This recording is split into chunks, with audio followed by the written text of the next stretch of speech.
Hello guys, what's up once again? Palaboy OFW here. So for today's vlog mga idol is pag-usapan naman natin ang mga OFW, paano natin malalaman or mga palatandaan na kupal at matagal na ang OFW mong katrabaho dito sa abroad.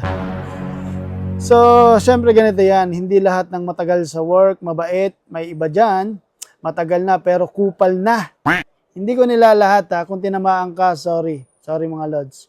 Kung makaka-relate ka dito, comment ka at paki-comment dito kung alin sa palatandaan yung nararanasan mo sa katrabaho mo or ikaw mismo sa sarili mo ay isang kupal na OFW na. So, palatandaan number 1 mga lodi.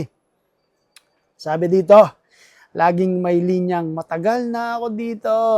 Kahit simpleng tanong mo lang, Kuya paano po to? Sagot niya, matagal na ako dito, alam ko na yan. Pero hindi ka niya tutulungan. Magpe-flex lang siya sa'yo. Sasabihin lang, alam ko na yan. Di ba? Bida-bida. Palatandaan number 2, na ang katrabaho mong OFW ay matagal na. Mahilig mag-command kahit hindi amo, hindi boss, hindi supervisor, hindi manager. Pero akala mo siya may-ari ng kumpanya. Parang tagapagmana. Tapos mag-uutos pa yan, oy, ikaw gumawa niyan, may mga ganyan, di ba?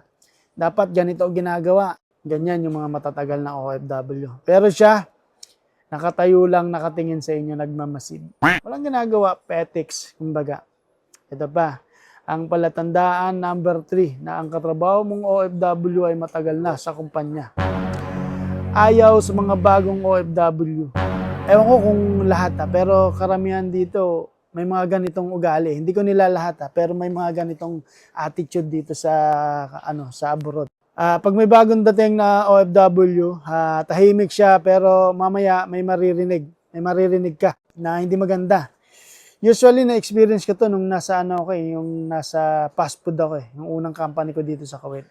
Yan, kasi baguhan kasi yan. Ewan ko ba bakit tinanggap yan?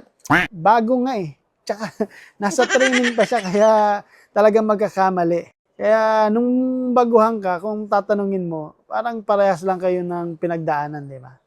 Ganyan. Ganyan ka kupal yung mga OFW yung matagal na. Palatandaan number 4, mga lodi, na ang katrabaho mong OFW ay matagal na sa kumpanya. Selective sa rules. Kapag ikaw ay nagkamali, bawal yan. Kapag siyang gumawa, okay lang yan kasi matagal na naman ako, so alam ko na yan. Ganon, di ba? Rules para sa iba, pribilehiyo sa kanya. Privilege sa kanya yun. Kung magkamali man siya o hindi, kaliwali. So, palatandaan number 5, mga lodi. Laging galit, laging pagod, laging reklamo, lahat mali, lahat nakakainis. Init, boss, trabaho, sahod, lahat may comment. Lahat. Ang daming reklamo niya kapag may mga ginagawa sa buhay, tungkol sa trabaho. Daming reklamo. Pero bakit nandyan pa rin siya? Ayaw umalis. Bakit ayaw umalis, di ba? Nainitan, nagrereklamo sa sahod, pero ayaw umalis. Palatandaan number 6, mga lodi, na ang katrabaho mong OFW ay napakatagal na. Hindi nagtuturo, mga lodi, pero galit pa pag mali ka. Hindi ka na nga tinuruan, pagagalitan ka pa kapag nagkamali ka. Di ba? Ang tagal mo na dito, di mo pa alam. Yung mga dahilan ng mga tatagal ng OFW. Kaya ngayon mga bago nagtatanong para turuan tapos pagagalitan mo, di ba? So, palatandaan number 7, pinaka-obvious to mga lodi. Yung ibang mga OFW rito, hindi ko maintindihan ayaw malamangan, ayaw niya na may mas magaling sa kanila, ganun. O mas mapansin kaysa sa kanya. Ewan ko ba bakit ganun, di ba?